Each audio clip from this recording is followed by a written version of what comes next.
worthy responsibility.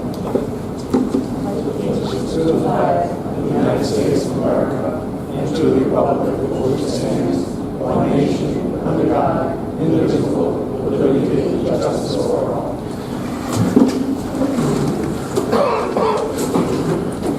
Roll call. Mrs. Bottomoli? Here. Mrs. O'Hara? Here. Mr. Ogier? Here. Mr. Chouinski? Present. Mr. Badman? Here. Next item is open forum pursuant to Public Law 42-46-6D. Anyone wishing to address the council has the opportunity now to come up. All I ask is that you state your name and your address and try to make it brief, 2 to 3 minutes.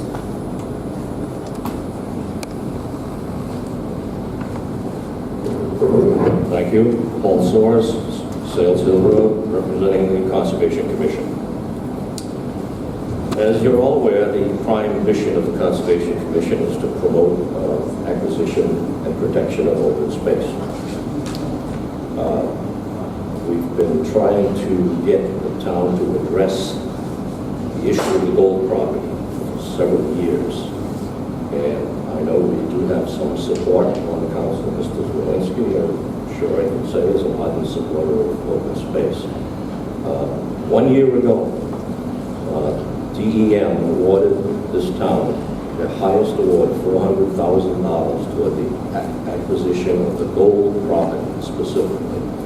And here it is a year later, it hasn't been acted upon. So, on February 13th, I sent this letter, obviously it's the Conservation Commission, sent this letter to the councilors. I'm going to read it, and I'm sure it will take me less than 2 minutes.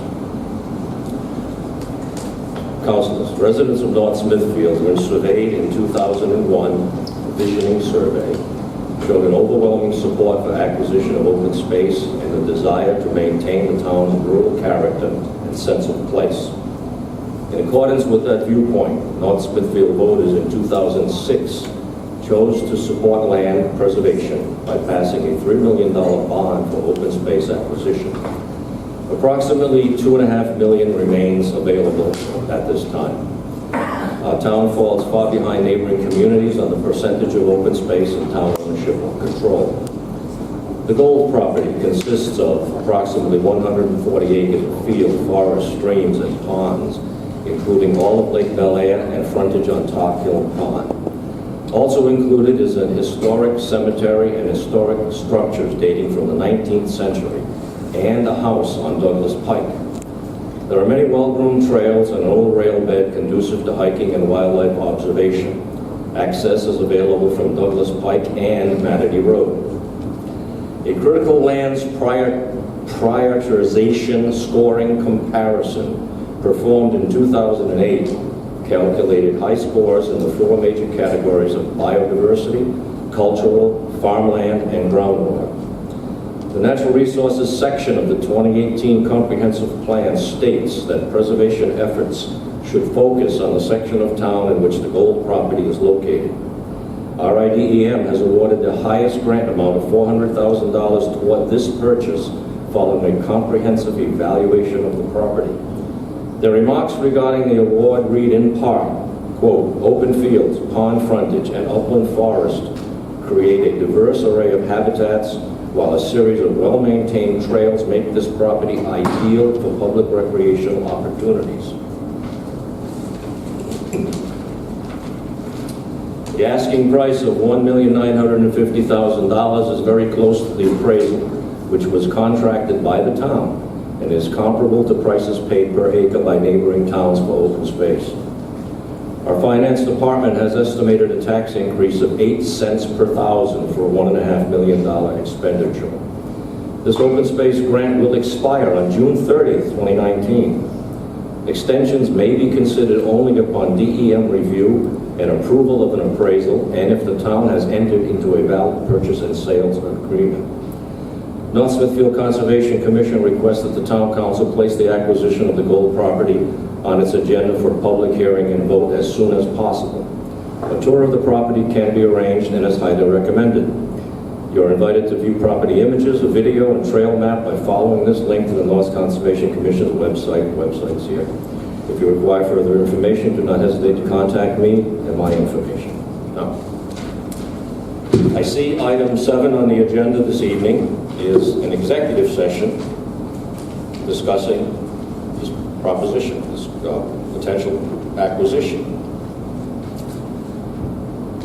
Everything in that letter, every statement in that letter, I have documentation to substantiate. I also have a lot more information that I'm sure most of you, if not all of you, are unaware of. And I would like to present that. Obviously, I can't do it here in my 2 or 3 minutes. I believe it would be appropriate for the Conservation Commission to be included in your executive session today and ask that you invite us to sit at the table so that we can share this information, make our case. Time is of the essence. June 30th, 2019 is when we have to take advantage of that $400,000 grant. So I'm asking for that invitation.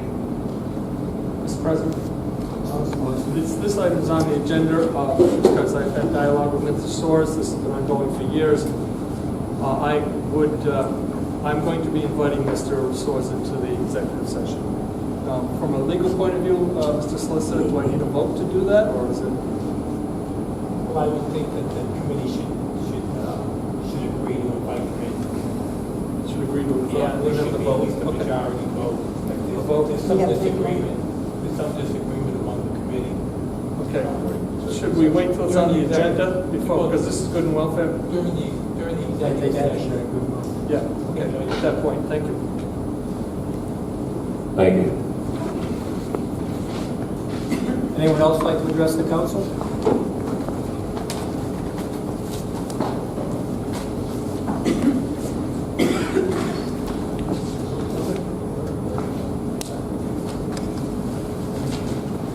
Mr. President, members of the council, I just want to call your attention to an email that I sent earlier today about a circumstance that developed in the last 2 weeks where our engine 2, which is the second mainline fire truck, was unable to pass a state inspection due to rot of the frame. The body itself was in a circumstance such that it could have been lifted off the frame of the truck without detaching. We are, as I've explained, I just want to make sure that it's known to all of you in case you don't catch the email. The fire department has obtained a loaner vehicle from Nasonville that will be a short-term solution. We will also be using engine 3, which is the engine that we put aside when engine 1 was replaced recently. Deputy Chief Dybala and Chief Shadier and I are looking for alternative options, including used vehicles as well as demonstrators. We hope to have something for you as soon as possible. As you know, our last purchase was an expense of $500,000. I regret that we're in this circumstance, but I think it emphasizes our need, and as we start looking at budget, that it's critically important that we space these things and properly plan for them. This is a 15, 16-year-old truck that was ordered with a beefed-up frame, nonetheless, that has just failed. I'm interested in any thoughts or comments that any of you have, or suggestions. We'll be coming to you as fast as we can with recommendations. Thank you. Gary? It's obvious this is an emergency situation. What is in third-party billing? How much funding is left in third-party billing? There's approximately $300,000 that isn't completely available for purchase of equipment. That does fund day-to-day expenses for rescues and for fire apparatus. I'm sure you're working on how much. Oh, yeah. I appreciate it, thanks.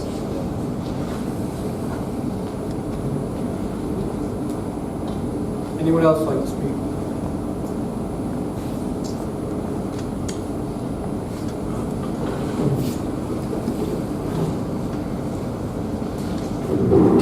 My name is Walter Manor, live at 30 Georgiana Avenue. On February 28th, the Valley Breeze had a notice in the paper related to the adoption of comprehensive plan and zoning amendments. I understand that there is a dedicated meeting related to this on March 18th, but after reviewing the current comprehensive plan, it's not as bad as it looks. A lot of maps, single page. And given that the town council will play an important part in any future comprehensive plan changes, I just wanted to highlight a few existing policies and actions in the implementation portion of the comprehensive plan.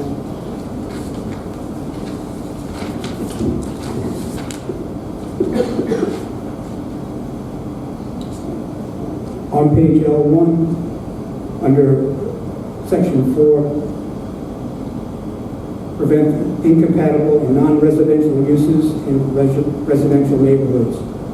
All zone changes hereafter proposed shall be in accordance with the recommendation of this comprehensive plan, and it may be amended from time to time. A residential area change to a non-residential use shall be supported by findings that the use will be compatible and supportive of the surrounding neighborhood. The responsible parties are the town council. On page L5, under section 7, encourage growth and appropriately scaled retail and commercial development necessary to serve neighborhood and town needs.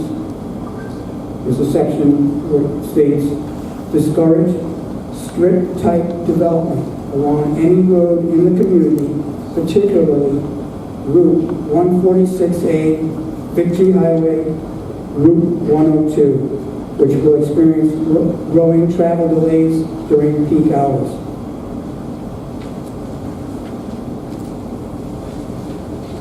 And as we know, 146A actually extends down and changes to Eddie Dowling Village, but that's stated as Eddie Dowling Village Highway.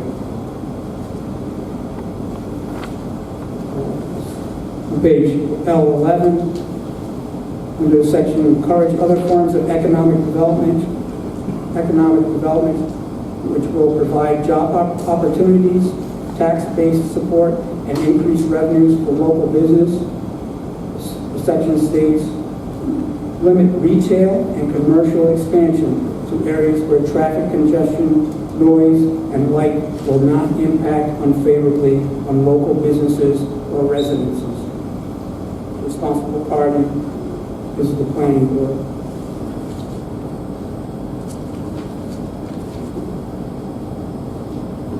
Section G1, protect prime groundwater and aquifers and recharge areas from potential environmental damage, strengthen existing groundwater overlay protection regulations, and revise overlay district map to include all protection zones listed, including surface water and supply basins. Responsible parties are the planning department, planning board, and the town council. One overall theme of the proposed comprehensive plan changes is to change current use to a higher intensity. It's not consistent with section 619 zone ordinance related to aquifer protection areas, and this would not be consistent with Rhode Island DEM recommendations that state that larger residential lots should be preferred over smaller lots, and commercial and industrial use is not recommended. Lastly, there was a master's thesis completed by a URI student, Mark Gardelli entitled A Wellhead Protection Program, North Smithfield, Rhode Island. In the thesis, he discussed the North Smithfield site plan review and gives the following warning. The recently enacted site plan review ordinance back in 1991 is a positive step towards controlling the impacts of commercial, industrial, and large residential development. It specifically states as one of its goals, we intend to protect and enhance the ecology and physical characteristics of the community. Its impact analysis requirements can expose possible threats to groundwater and allows the means to modify projects and or to negotiate the use of best management practices. Finally, Mrs. brings it as a warning. Again, great discretion is granted to the official responsible for development review, and the lack of specific standards can be positive or negative, have a negative aspect, depending on the skill and the political influence of the parties involved.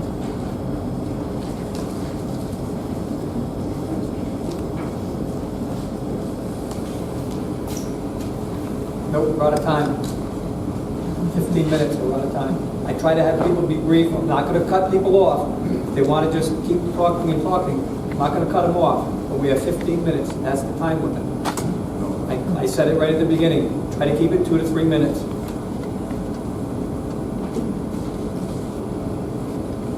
Next item on the agenda.